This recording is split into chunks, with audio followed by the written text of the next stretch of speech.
Now we're episode 4. They decided to adorn the house with nice little lynch, little pickaninny dolls. I don't know what you call them. Those little, I don't know what you call them dolls. I ain't trying to be disrespectful, but when I look at them dolls, I always think of Tales from the Hood.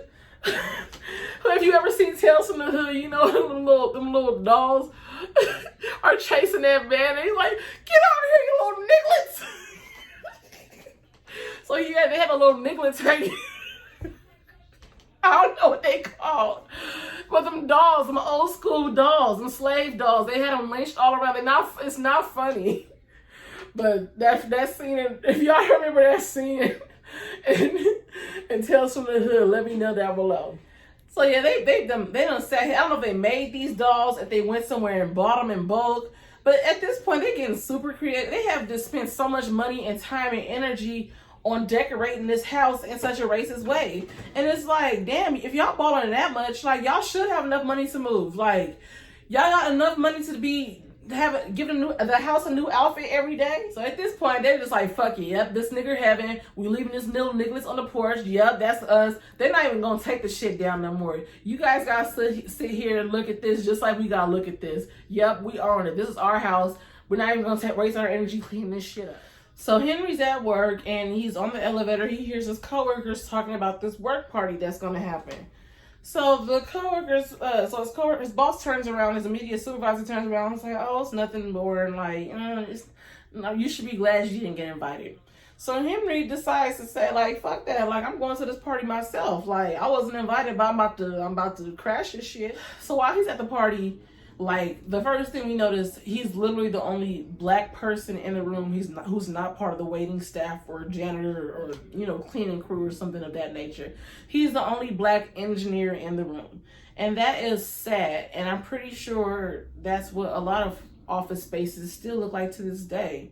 Like, we just need to be represented more in more spaces. And we need to start having more interest in these things. We need to be introducing these things more in school. Like, wasn't another engineer based in Pomona shit like that? I can remember. Like yeah, they need to start gearing us towards more shit like that. Where the money at? Anywho, so Henry crashed the party, and his supervisor's looking like, okay, why are you here? Like, so the big boss, goes on the stage and he announces to everybody, like, okay, we're doing good. We secured this contract. Everybody's getting a raise.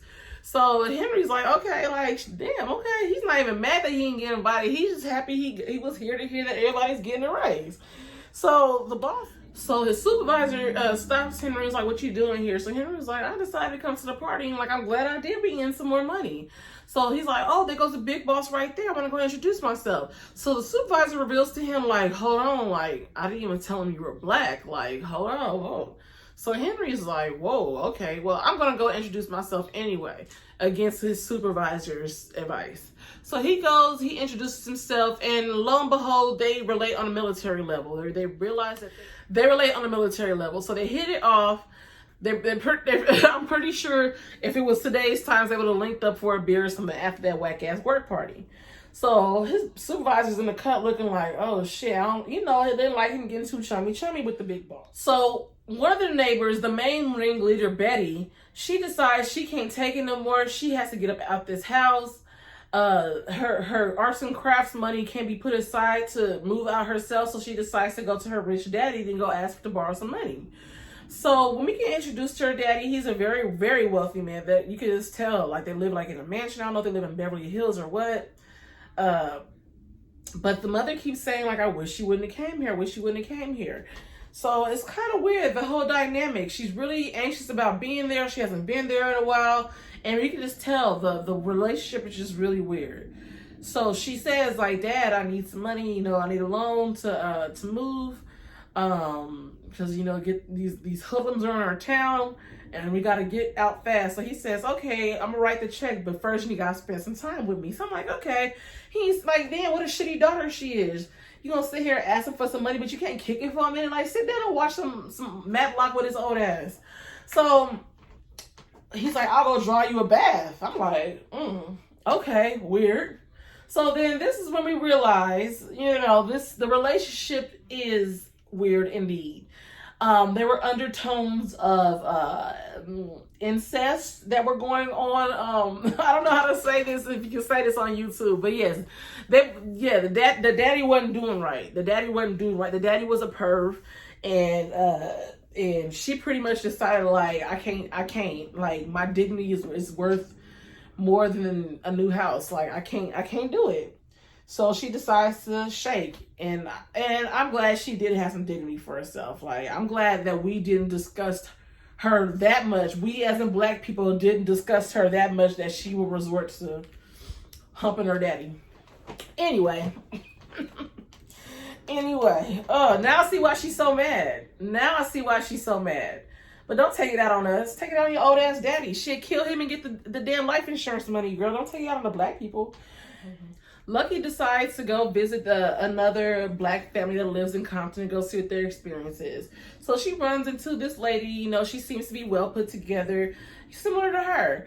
Married, husband works, she assumes and has 2 kids as well.